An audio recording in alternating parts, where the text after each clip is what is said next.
ദൂരം നന്നായി. Hi hello friends, എല്ലാ കൂട്ടുകാർക്കും ശാന്തി വ്ളോഗിൻ്റെ പുതിയൊരു വീഡിയോയിലേക്ക് സ്വാഗതം. ഇന്നത്തെ നമ്മുടെ വീഡിയോ എന്ന് പറഞ്ഞിട്ടുണ്ടെങ്കിൽ കലാത്തിയ പ്ലാന്റ്സ് ആണ്. അപ്പോൾ കുറച്ച് വെറൈറ്റി ആയിട്ടുള്ള കലാത്തിയ പ്ലാന്റ്സ് നമ്മളെടുത്തുണ്ട്. അത് നിങ്ങൾക്കൊന്ന് കാണിച്ചു തരാൻ വേണ്ടിയിട്ടാണ് ഇന്നത്തെ വീഡിയോ. കലാത്തിയ പ്ലാന്റ് എന്ന് പറഞ്ഞാൽ നല്ലൊരു ഇൻഡോർ ആയിട്ടും ഔട്ട്ഡോർ ആയിട്ടും ഒക്കെ സെറ്റ് ചെയ്യാൻ പറ്റുന്ന നല്ലൊരു ലീഫി പ്ലാന്റ്സ് ആണ്. പുതുതായിട്ടൊക്കെ ഹൗസ് വാമിംഗ് ഒക്കെ കഴിഞ്ഞിട്ടുണ്ടെങ്കിൽ നമ്മുടെ ഫിലഡെൻഡ്രോണിലെ പോലെ തന്നെ ഇപ്പം നമുക്ക് കലാത്തിയം സെറ്റ് ചെയ്യാം. കലാത്തിയ തന്നെ ഒരുപാട് വെറൈറ്റി ഉണ്ട് കേട്ടോ. കലാത്തിയൻ്റെ പറ്റി നമ്മൾ ജസ്റ്റ് ഒന്ന് സെർച്ച് ചെയ്താൽ തന്നെ calathea Pinterest, calathea മരാന്ത, calathea dotty, അതുപോലെ തന്നെ ഇഷ്ടം പോലെ ഉണ്ട്. നമുക്ക് പേരങ്ങനെ അറിയില്ലെങ്കിലും നമുക്ക് വെറൈറ്റി ആയിട്ട് കാണുമ്പോൾ ഒക്കെ നമ്മളിത് മേടിച്ച് വളർത്താറാണ്. ഈ ഒരു കലാത്തിയൻ്റെ പേരാണ് കലാത്തിയ ഓർബിഫോളിയ. ഇപ്പോൾ തന്നെ നോക്കി എന്ത് ഭംഗിയാണ് കാണാനൊക്കെ. നല്ലൊരു ഡാർക്കും അതുപോലെ തന്നെ ലൈറ്റ് ഗ്രീനും കൂടി മിക്സ് ചെയ്തിട്ടാണ് ഇതിൻ്റെ ലീഫ് വരുന്നത്. നമ്മളൊരു ചെറിയ പീസ് കിട്ടിയതായിരുന്നു. ഇത് റിപ്പോർട്ട് ചെയ്യുന്ന വീഡിയോ ഒക്കെ നമ്മൾ മുന്നേ കാണിച്ചിട്ടുണ്ട്. പിന്നെ ഇത് വരുന്നതാണ് കലാത്തിയ മരാന്ത എന്ന് പറഞ്ഞൊരു ടൈപ്പാണ്. നല്ലൊരു ലൈറ്റ് ഗ്രീൻ, ഒരു ആഷ് ടച്ച് വരുന്നൊരു കലാത്തിയാണ്. ഇതതുപോലെ തന്നെ കലാത്തിയ പിൻട്രസ്റ്റ് ആണ്. അങ്ങനെ ഒരു പേര് വരാൻ കാരണം നല്ല ഷെയ്ഡിൽ വെക്കുന്നതുകൊണ്ട് തന്നെ ഈ ഒരു വേരിയേഷൻസ് നമുക്ക് കാണാനാവും. നല്ലൊരു പിങ്ക് കളറിലാണ് ഇതിൻ്റെ സ്ട്രൈപ്പ് പോകുന്നത്.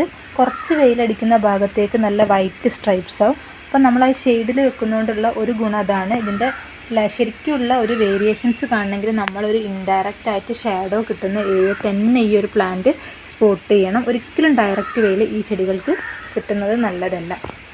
ഇപ്പോൾ ഇൻഡോറായിട്ട് വെക്കാമെന്ന് പറയുന്നത് തന്നെ അതുകൊണ്ടാണ്. നമുക്ക് വീടിൻ്റെ ഉള്ളിലാകുമ്പോൾ ഷെയ്ഡ് കിട്ടുന്ന ഏരിയയിൽ, അതുപോലെ തന്നെ വിൻഡോ സൈഡിൽ, ബാൽക്കണി സൈഡിൽ, സ്റ്റെയർ കേസിൽ, പിന്നെ നമുക്ക് വീടിന് ഈ പാരബോളയിൽ ഹോളൊക്കെ ഉള്ളവരൊക്കെ ആണെങ്കിൽ ഡൈനിങ് ഏരിയയിലൊക്കെ സെറ്റ് ചെയ്യുകയാണെങ്കിൽ നല്ല ഭംഗിയായിരിക്കും. ഇത് കലാത്തിയൻ്റെ വേറൊരു ടൈപ്പാണ്. നല്ലൊരു ലൈറ്റ് ഗ്രീനിൽ വന്നിട്ട് ഇതിലൊരു പോൾക്കാഡോട്ട് പോലെ ഡാർക്ക് കുത്തുകളാണ് വരുന്നത്. നമ്മുടെ കലാത്തിയ സെബ്രി ആയിട്ടൊരു സാമ്യമുള്ളൊരു ടൈപ്പാണ്. ഇത് കലാത്തിയേൻ്റെ വേറൊരു ടൈപ്പാണ്. നമുക്ക് കുറച്ച് ചീഞ്ഞ് പോയിട്ടുണ്ടായിരുന്നു, പക്ഷെ അതിൽ നിന്ന് മുള പൊട്ടി വന്നിട്ടുണ്ട്. ഇപ്പം നല്ലോണം ലീഫുകൾ ഉണ്ടായിട്ട് വരുന്നുണ്ട്. നല്ലൊരു ഓഫ് വൈറ്റ് കളറ് ഇതിൽ മിക്സ് ചെയ്ത് വരുന്നിട്ടുണ്ട്. ഇത് കലാത്തിയേൻ്റെ മറ്റൊരു ടൈപ്പാണ്. ഒട്ടുമിക്ക കലാത്തിയ ശ്രദ്ധിച്ചാൽ കാണാം നമുക്ക് പുറകിലൊരു ലാവൻഡർ ഷെയ്ഡായിരിക്കും വരുന്നത്. ഇതാണ് നമ്മളെ കലാത്തിയ സെബ്രിയ. ഇതൊരു ഓൾ ടൈം ഫേവറേറ്റ് ആണ് എല്ലാവരുടെയും. കാരണം പണ്ട് മുതൽക്കേ ഇത് കലാത്തിയ ആണെന്നൊക്കെ അറിയുന്നതിൻ്റെ കാലം മുതൽക്കേ വീടുകളിലൊക്കെ ഉണ്ടായിട്ടുള്ളൊരു ചെടിയാണ്.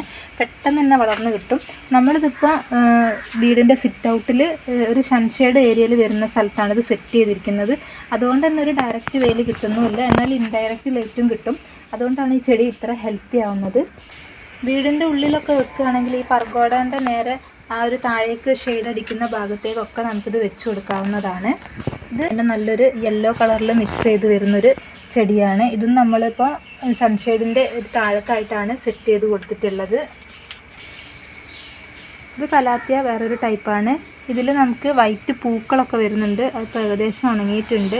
ഇനി കലാത്തിയൻ്റെ കെയർ നോക്കുകയാണെങ്കിൽ നമ്മൾ ഒരു വർഷമൊക്കെ കൂടുമ്പോൾ പോട്ടൊക്കെ ഒന്ന് റീപോട്ട് ചെയ്യേണ്ടതാണ്. ഇല്ലെങ്കിൽ ചെടി ഹെൽത്തി ആയിട്ട് നിൽക്കില്ല. അതുപോലെ തന്നെ ഇൻഡയറക്റ്റ് സൺലൈറ്റിൽ വെക്കുന്നതുകൊണ്ട് തന്നെ നമ്മൾ പോട്ട് നോക്കിയിട്ട് വേണം വെള്ളം ഒഴിച്ചു കൊടുക്കാൻ.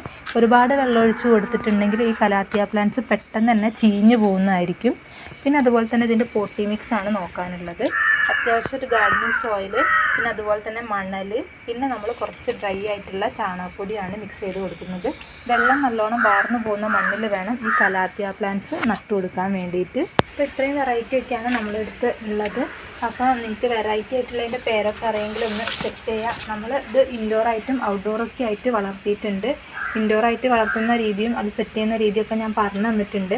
അപ്പോൾ നമുക്കിനി ഒരു പോട്ട് റീപോർട്ട് ചെയ്യുന്നതൊക്കെ നമ്മൾ അടുത്ത വീഡിയോയിൽ നിങ്ങൾക്ക് കാണിച്ചു തരാം. ഇപ്പം നമ്മുടെ കളക്ഷൻസൊക്കെ കൂട്ടുകാർക്ക് ഇഷ്ടമായി എന്ന് വിചാരിക്കുന്നു.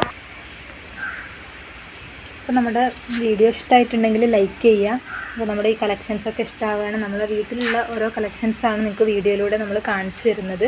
അപ്പോൾ നമ്മുടെ വീഡിയോസൊക്കെ കാണാൻ താല്പര്യം ഉണ്ടെങ്കിൽ നമ്മുടെ ചാനലൊന്ന് സബ്സ്ക്രൈബ് ചെയ്യുക. അപ്പോൾ ഇനി അടുത്ത വീഡിയോയിൽ നമ്മൾ കലാത്തിയ നന്നായിട്ട് റീപോർട്ട് ചെയ്ത് ഇൻഡോറായിട്ട് നല്ല ഡെക്കറേറ്റീവ് പ്ലാന്റ് ആയിട്ട് വളർത്തുന്നൊരു വീഡിയോ ആയിരിക്കും. അപ്പോൾ നമുക്ക് അടുത്ത വീഡിയോയിലൂടെ കാണാം. അതുവരെ എല്ലാ കൂട്ടുകാർക്കും ബൈ ബൈ.